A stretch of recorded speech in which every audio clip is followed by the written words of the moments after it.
Bismillahirrahmanirrahim. Assalamualaikum warahmatullahi wabarakatuh. Perkenalkan, nama saya Fitriani Lestari dari Prodi Pendidikan Matematika 2020. Video ini saya buat untuk memenuhi salah satu tugas dari mata kuliah Teknologi Informasi. Adapun materi yang akan saya coba jelaskan kali ini yaitu mengenai yang pertama titik dan garis, yang kedua sudut, serta yang ketiga hubungan antar garis dan sudut. Langsung saja, yang pertama, terlebih dahulu saya akan menjelaskan mengenai apa itu geometri bidang. Jadi, geometri adalah sistem pertama untuk memahami ide. Dalam geometri, beberapa pernyataan sederhana diasumsikan dan kemudian ditarik menjadi pernyataan-pernyataan yang lebih kompleks. Sistem seperti ini disebut sistem deduktif. Geometri mengenalkan tentang ide konsekuensi deduktif dan logika yang dapat digunakan sepanjang hidup. Dalam mendefinisikan sebuah kata, pertama digunakan kata yang lebih sederhana. Kemudian kata yang lebih sederhana ini pada gilirannya akan didefinisikan menjadi kata yang lebih sederhana lagi, sehingga pada akhirnya proses tersebut akan berakhir. Pada beberapa tingkatan, definisi harus menggunakan sebuah kata yang artinya sudah sangat jelas. Ini dikarenakan agar artinya diterima tanpa memerlukan definisi lagi. Dengan kata lain, dapat disebut dengan istilah tak terdefinisikan atau undefined term. Geometrian bidang merupakan salah satu contoh dari istilah tak terdefinisikan yang menjadi pijakan awal dari geometri, sehingga konsep garis dan bidang sering digunakan dalam geometri. Misalnya, adalah sebuah perpotongan dari dua bidang akan menghasilkan sebuah garis yang terletak pada dua bidang yang saling berpotongan. Kubus, balok, dan lain sebagainya merupakan kumpulan dari bidang-bidang. Dari contoh tersebut di atas dapat dipahami bahwa garis dan bidang merupakan faktor dasar geometri. Tentunya dengan tidak melupakan bahwa titik juga merupakan dasar dari geometri. Yang pertama, mengenai jarak dan titik. Untuk bagian pertama, kita akan mencoba menjelaskan bagaimana mencari jarak dari satu titik ke titik. Jadi, jarak antara dua titik adalah dengan menarik garis hubungan terpendek antara kedua titik tersebut. Jadi, jarak dari titik A dan titik B adalah panjang garis AB. Jika titik dalam koordinat kartesius, maka kedua titik adalah misalkan di sini terdapat titik A yaitu A1, A2, A3, sedangkan B yaitu B1, B2 dan B3. Maka panjang dari titik A ke titik B atau panjang garis AB adalah akar dari A1 dikurang B1 kuadrat ditambah A2 dikurang B2 kuadrat ditambah A3 dikurang B3 kuadrat. Untuk lebih jelasnya, kita masuk ke dalam contoh. Perhatikan gambar berikut. Tentukan jarak titik A ke titik P. Sedangkan titik P ini kita ketahui adalah titik tengah antara B dan F. Untuk penyelesaiannya, perhatikan kembali gambarnya, di mana kubus tersebut memiliki panjang rusuk yaitu 6 cm, sehingga panjang PB itu adalah setengah dari 6 yaitu 3 cm. Dengan menggunakan rumus Pythagoras, kita akan memperoleh nilai AP seperti terlihat pada cara berikut, yaitu AP kuadrat sama dengan 6 kuadrat ditambah 3 kuadrat, itu sama dengan 36 ditambah 9. AP kuadrat sama dengan 45, sehingga panjang dari AP adalah akar dari 45, atau kita sederhanakan yaitu 3 akar 5. Selanjutnya bagian B yaitu jarak titik ke garis. Jarak titik ke garis adalah jarak terdekat sebuah titik ke garis. Jarak terdekat diperoleh dengan menarik garis yang tegak lurus dengan garis yang dimaksud. Jarak titik B dengan garis G adalah panjang garis B aksen seperti yang terlihat pada gambar. Nah, untuk lebih mudahnya kita masuk ke dalam contoh. Diketahui kubus ABCD EFGH dengan panjang rusuk 6 cm, maka pertanyaannya itu tentukan jarak titik C ke garis FH. Pembahasannya, perhatikan gambar berikut. Dengan mudah kita dapat mengetahui bahwa CH, CF, dan FH merupakan diagonal sisi, sehingga dapat disimpulkan bahwa CH itu sama dengan CF sama dengan FH, yaitu sama dengan diagonal sisi, yaitu 6/2 cm. Selanjutnya perhatikan segitiga CFH yang terdapat pada bangun ruang sebelumnya. Jika segitiga CFH digambarkan ulang akan terlihat seperti gambar tersebut. Kemudian jarak C ke FH yaitu sama dengan jarak C aksen yang dapat dihitung seperti pada perhitungan di bawah ini, yaitu panjang CF sama dengan akar dari 6/2 kuadrat dikurang 6/2 akar 2 kuadrat. CF itu sama dengan akar dari 72 dikurang 36/4 dikali 2. Itu sama dengan akar dari 144/2 dikurang 36/2. Itu sama dengan akar dari 108/2. Kemudian bentuk ini kita sederhanakan dengan mengalihkan akar sekawan sehingga diperoleh bentuk sederhananya yaitu 3/6. Jadi jarak titik C ke garis FH pada kubus ABCD EFGH dengan panjang rusuk 6 cm adalah 3/6 cm. Kemudian yang ketiga yaitu jarak titik dengan bidang. Untuk menentukan jarak sebuah titik pada suatu bidang, maka terlebih dahulu ditarik garis lurus yang terdekat dari titik ke bidang, sehingga memotong bidang dan garis tersebut harus tegak lurus dengan bidang. Misalkan titik B terletak di luar bidang A, maka jarak titik B ke bidang A dapat ditentukan sebagai berikut.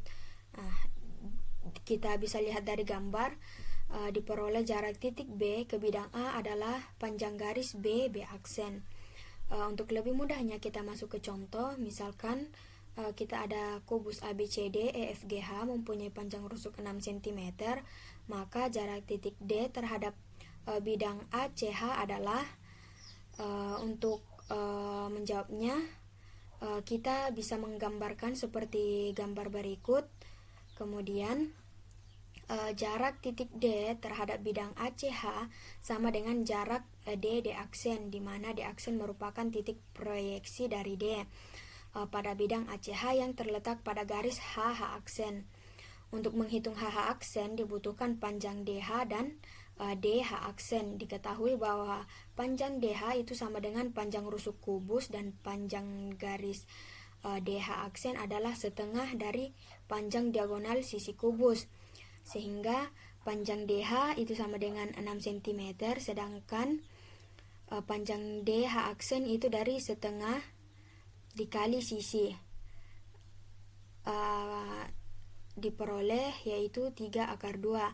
Selanjutnya panjang HH aksen dapat dihitung dengan menggunakan teorema Pythagoras seperti di bawah.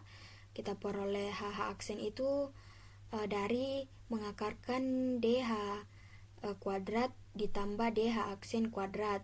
Kita masukkan nilainya yaitu akar dari 6 kuadrat ditambah 3/2 kuadrat, sehingga diperoleh panjang HH aksen yaitu akar dari 36 ditambah 18 atau akar dari 54, yang jika kita sederhanakan diperoleh 3/6 cm. Nah, untuk langkah selanjutnya perhatikan segitiga HDH aksen siku-siku di D. Berdasarkan luas segitiga HDH aksen akan diperoleh persamaan setengah dikali HH aksen dikali DD aksen itu sama dengan setengah dikali DH aksen dikali DH. Melalui dua persamaan segitiga tersebut dapat dihitung jarak D ke D aksen atau DD aksen, di mana jarak dimensi 3 untuk titik D ke D aksen sama dengan jarak titik D ke bidang ACH. Kemudian menghitung DD aksen, kita masukkan pada rumus sebelumnya, yaitu setengah dikali HH aksen dikali DD aksen itu sama dengan setengah DH aksen dikali DH. Kemudian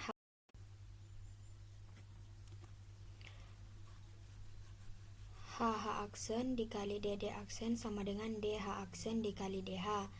Nah, diperoleh DD aksen sama dengan DH aksen dikali DH per HH aksen. Kemudian kita masukkan nilainya, yaitu DD aksen sama dengan 3 akar 2 dikali 6 per 3 akar 6. Sehingga diperoleh DD aksen itu sama dengan 18 akar 2 per 3 akar 6. Kemudian bentuk ini kita kesederhanakan sehingga diperoleh jarak D ke bidang ACH itu sama dengan jarak D ke D aksen, yaitu sama dengan 2 akar 3 cm. Materi selanjutnya yaitu sudut. Sudut dalam geometri adalah besaran rotasi suatu ruas garis dari satu titik pangkalnya ke posisi yang lain. Selain itu, dalam bangun dua dimensi yang beraturan, sudut dapat pula diartikan sebagai ruang antar dua buah ruas garis lurus yang saling berpotongan. Besar sudut pada lingkaran yaitu 360 derajat. Besar sudut pada segitiga siku-siku itu adalah 180 derajat, sedangkan besar sudut pada persegi atau segi empat itu sama dengan 360 derajat. Untuk mengukur sudut dapat digunakan busur derajat. Kita lihat gambar berikut. Sinar garis BC dan BA membentuk sudut ABC dengan penulisan seperti ini, atau sudut CBA. Sinar garis BC dan BA disebut kaki sudut dan B merupakan titik sudut. Adapun macam-macam sudut dan cara mengukur sudut, yaitu yang pertama sudut lancip ialah sudut yang besarnya lebih kecil dari 90 derajat dan lebih besar dari 0 derajat, atau di antara 0 derajat dan 90 derajat seperti yang terlihat pada gambar. Yang kedua yaitu sudut siku-siku adalah sudut yang besarnya 90 derajat seperti yang terlihat pada gambar.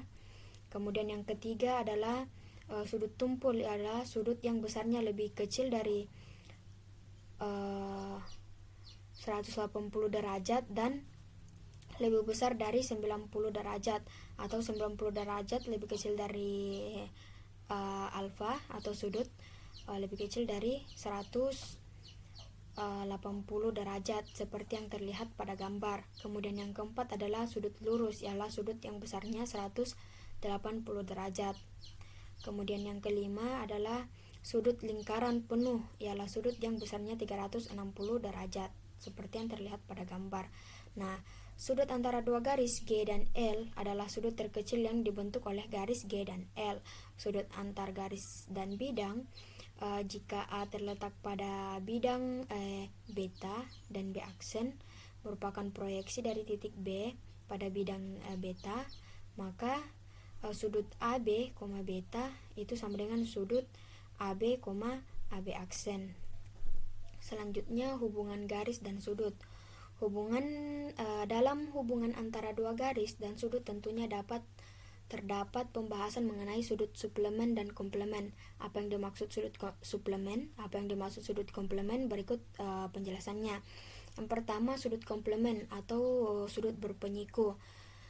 Dalam sudut berpenyiku ini terdapat hubungan antara sudut yang berupa penyiku, sudut alfa sama dengan sudut beta penyiku. Sudut beta itu sama dengan sudut alfa, dan alfa ditambah beta itu sama dengan 90 derajat. Kemudian yang kedua, sudut suplemen atau sudut berpelurus. Dalam sudut berpelurus ini terdapat hubungan antar sudut yang berupa pelurus. Sudut alfa sama dengan sudut beta pelurus, sudut alfa sama dengan sudut beta, dan alfa tambah beta itu sama dengan 180 derajat. Kemudian sudut-sudut yang terbentuk dalam hubungan antar dua garis dan sudut selanjutnya membahas tentang sudut-sudut yang terbentuk. Pembentukan sudut ini dapat dinyatakan dalam gambar berikut. Nah, pada gambar tersebut garis G dan garis H sejajar, di mana keduanya dipotong dengan garis yang tidak sejajar. Garis yang saling berpotongan ini akan membentuk sudut seperti sudut dalam berseberangan, sepihak, sehadap, luar berseberangan, luar sepihak, dan bertolak belakang. Berikut penjelasan lengkapnya. Yang pertama, sudut sehadap memiliki karakteristik yang berupa sudutnya mempunyai besar yang sama. Adapun beberapa contoh sudut sehadap pada gambar sebelumnya yaitu sudut A1 itu sama dengan sudut B1. Begitu pula A2 dengan B2, A3 dengan B3, sudut A4 dan sudut B4.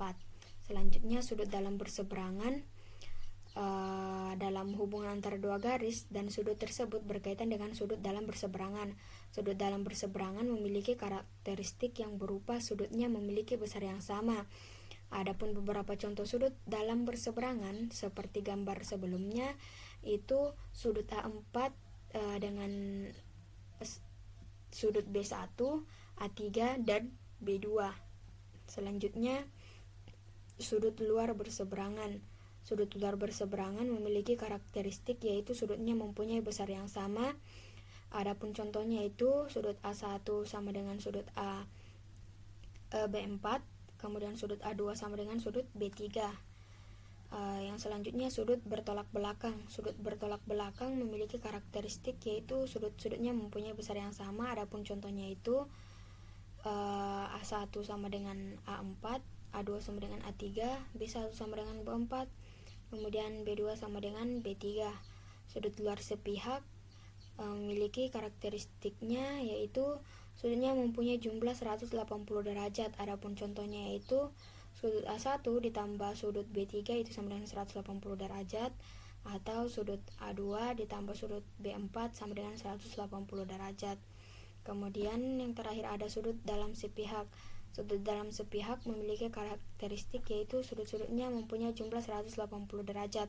Adapun contohnya yaitu 3 ditambah B1 sama dengan 180 derajat dan A4 ditambah B2 sama dengan 180 derajat. Saya pikir sekian yang dapat saya jelaskan. Terima kasih. Assalamualaikum warahmatullahi wabarakatuh.